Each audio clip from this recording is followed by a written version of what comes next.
येथे मुरमुरेचे लाडू बनवून रेडी आहेत. महाराष्ट्रातील खानदेशमध्ये मकर संक्रांतीला तिळाच्या लाडू सोबतच मुरमुरे, शेंगदाणे आणि डाळवाचे लाडूही बनवले जातात.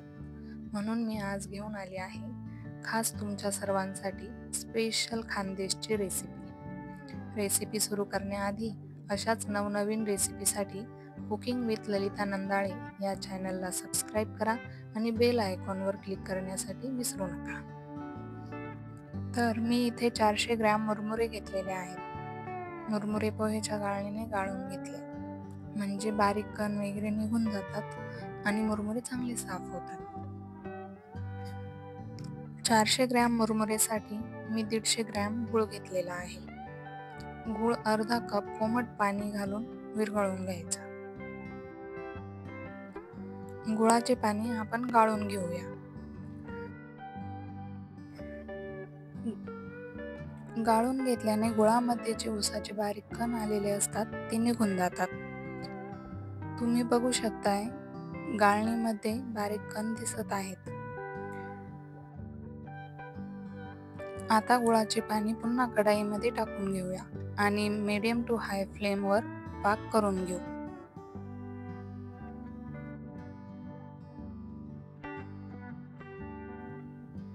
पाक चांगला उकळल्यानंतर साईडला ऊसाची मळी जमा होते, ती गाळणीने आधी आपण काढून घेऊया.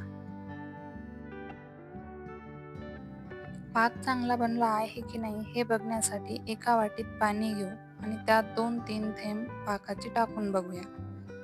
हाताने पाकाची गोळी होते की नाही हे चेक करून घेऊ. अशा प्रकारे जर पाकाची गोळी बनत असेल तर पाक अतिशय उत्तम बनलेला आहे. आता पाकामध्ये 1 चमचा साजूक तूप घालून घेऊया.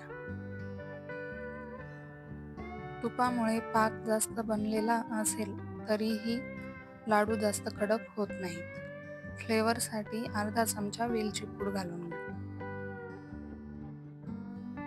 पाक रेडी आहे तो मुरमुऱ्यांमध्ये टाकून घेऊया. चटका बसणार नाही याची काळजी घेत मोठ्या चमच्याने मुरमुरे आणि पाक चांगला एकजीव करून घेऊया.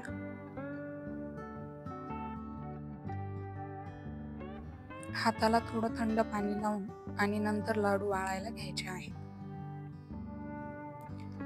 ज्यामुळे हाताला चटकेही बसत नाहीत आणि मुरमुरे पाक हाताला चिकटत नाही.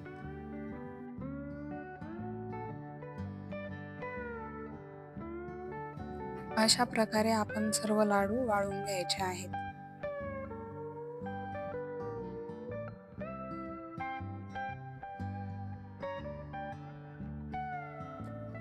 अशा प्रकारे हे लाडू अतिशय खुसखुशीत होतात आणि रुचकर लागतात.